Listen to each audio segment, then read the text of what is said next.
Hello, good morning students. आज 13 तारीख है। पाठ एक कई परिचय पढ़ा रही हूँ मैं आपको अभी कि इसमें कौन कौन से और शब्दों का प्रयोग किया जाता है।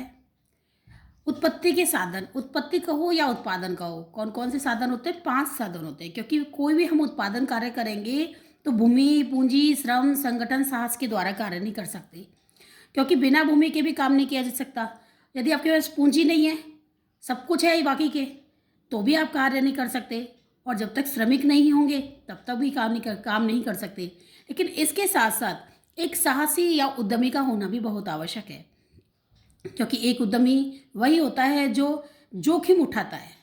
इसलिए इसे जोखिम का प्रतिफल भी कहते हैं, साहसी कहते हैं, क्योंकि इसमें साहस होता है। क्योंकि भूमि के प्रयोग के बदले में जो भी भुगतान किया जाता है या प्रतिफल प्राप्त होता है, जो या पारिश्रमिक प्राप्त होता है भूमि के मालिक को, तो उसे क्या कहते हैं? अपन लगान कहते हैं।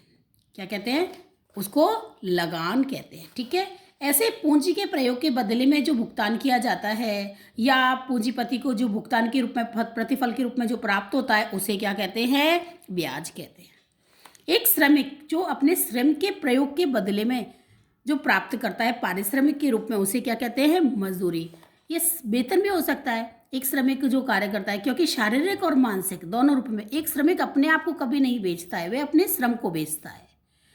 तो एक शारीरिक रूप में भी कार्य कर सकता है और वह मानसिक रूप में भी कार्य कर सकता है। इन सबको सहयोग लगा करता है, उसे संगठन कहते हैं। और इन सबको संगठित करने वाला व्यक्ति कौन होता है? साहसी, यानी उद्यमी। इसको दूसरा नाम अपन कह सकते हैं उद्यमी, क्योंकि एक उद्यमी ही होता है जो एक ये उठाता है, क्योंकि इस सबको निश्चित है कि भूमि को क्या मिलेगा? लगान मिलेगा, पूंजी पर क्या मिलेगा? ब्याज मिलेगा, श्रमिक को मजदूरी मिलेगी। लेकिन एक साहसी को यह कोई निश्चित नहीं है कि लाभ ही होगा, हानि भी हो सकती है। तो एक उद्यमी को अनिश्चितताओं का प्रतिफल प्राप्त होता है, तो उसे क्या कहते हैं? लाभ कहते हैं। इसे जोखिम का प्रतिफल भी कहते हैं, क्योंकि एक जोखिम भरी रहती है, अनिश्चितता रहती है, कोई जरूरी नहीं है लाभ हो। लाभ के स्थान पर क्या हो सकती है? हानि भी हो सकती है। ये उत्पत्ति के 5 साधन हैं। इनके विभिन्न प्रयोग है। वैकल्पिक मतलब विभिन्न प्रयोग है, क्योंकि अपन यदि भूमि का प्रयोग कृषि करने में यदि करते हैं, आपके पास एक भूमि का टुकड़ा है, यदि कृषि कार्य में कर सकते हैं, तो अब आप उस पर क्या नहीं लगा सकते? फैक्ट्री नहीं बना सकते। और यदि फैक्ट्री बनाते हैं तो क्या नहीं कर सकते? कृषि करते हैं। यदि आप दोनों ही करना चाहते हो तो उस भूमि के टुकड़े करने पड़ेंगे आपको, आधे इस पे ये बनाना है और आधे पर ये करना है। ठीक है ना। ऐसे ही पूंजी का प्रयोग है। यदि आप अपने घर में प्रयोग कर लेते हैं तो आप किसी को उधार नहीं दे सकते। ऐसे श्रमिक है, यदि वो अपना श्रम, सारा श्रम किस में लगाता है? भूमि में लगा, कृषि करने में लगा देता है, तो फैक्ट्री में कार्य नहीं करेगा। तो इस प्रकार से प्रत्येक संसाधन के कई क्या होते हैं? वैकल्पिक प्रयोग होते हैं। ठीक है। अब दूसरा टॉपिक है आपका अर्थशास्त्र के घटक। अर्थशास्त्र के कितने घटक होते हैं? 3 घटक होते हैं: उपभोग, उत्पादन, वितरण। उपभोग कौन होता है? हम ही होते हैं। हम में से कोई व्यक्ति होता है उपभोक्ता, वो जो क्या निर्णय लेता है कि हमारे पास, क्योंकि प्रत्येक व्यक्ति के पास संसाधन कैसे होते हैं? सीमित होते हैं, और हम उन सीमित संसाधनों से सभी वस्तुओं पर व्यय करते हैं। आप महीने का सामान लेकर आते हो तो आपने देखा होगा राशन से कितना सारा सामान लेके आते हैं। मम्मी भी ये बिजली का बिल देना है, टेलीफोन का बिल देना है, बच्चे की पढ़ाई है, सब पर व्यय करते हैं। और सब पर व्यय इस तरह से करते हैं कि हमें अधिकतम संतुष्टि की क्या होती है? प्राप्ति होती है। तो एक उपभोक्ता यह निर्णय लेता है कि वह अपनी निश्चित आय से किन वस्तुओं पर व्यय करे, जिससे कि उससे क्या हो? अधिकतम संतुष्टि की प्राप्ति हो। क्योंकि हमें यह निर्णय लेना होता है कि पहले कौन सी वस्तु पर व्यय करें, फिर कौन सी पर करें, कौन सा अधिक है। यदि एडमिशन कराना होता है स्कूल में, तो सबसे पहले बच्चे का क्या किया जाएगा? एडमिशन कराया जाएगा, बुक्स आएंगी, ड्रेस आएगी। फिर कोई और कार्य है तो मम्मी उस पर खर्च करेगी। तो ये सभी उपभोक्ता है।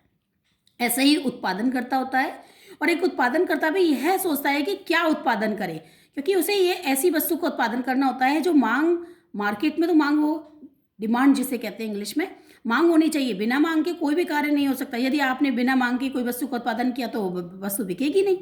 तो एक उत्पादनकर्ता यह सोचता है कि वह क्या उत्पादन करे, और जिस भी वस्तु का उत्पादन करे वो ये सोचता है कि उसकी लागत कैसी आए? कम से कम आए।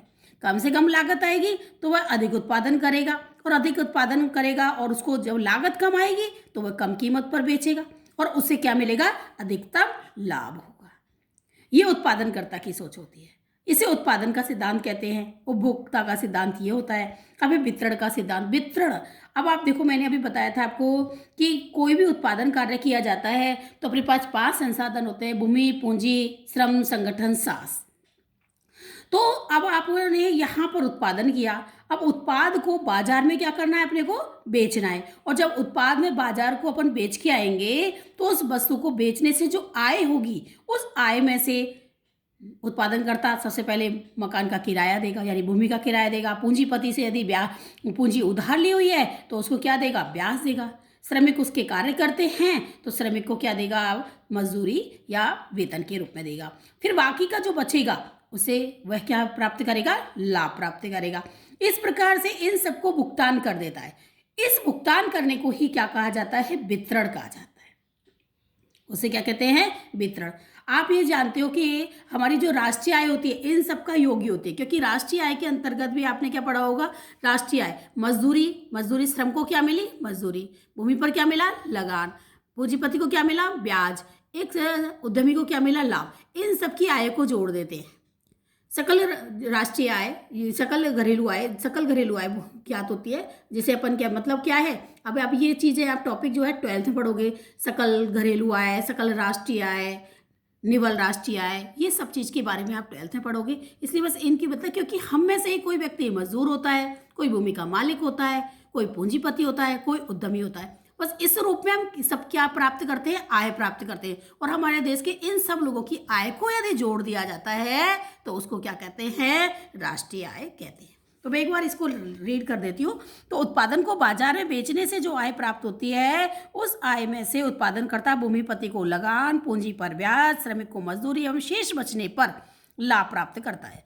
अतः आय में से ब्याज, लगान, मजदूरी, लाभ को बांटता है। इसे वितरण का सिद्धांत कहते हैं। वितरण का सिद्धांत कहते हैं। अतः ब्याज, लगान का मतलब एक तरह से क्या होता है, रेंट, जिसको अपन क्या बोलते हैं, किराया बोलते हैं। यहाँ अपन अर्थशास्त्र में इसको क्या बोलेंगे, लगान। ठीक है, बांटना है। इसका अध्ययन वितरण के सिद्धांत में किया जाता है। अतः मजदूरी प्लस लगान प्लस ब्याज प्लस लाभ, इन सबको हम जोड़ देंगे तो क्या हो जाएगा, आय, राष्ट्रीय आय ज्ञात हो जाएगी, या राष्ट्रीय यानी देश की आय ज्ञात हो जाएगी। ठीक है, ओके, थैंक यू।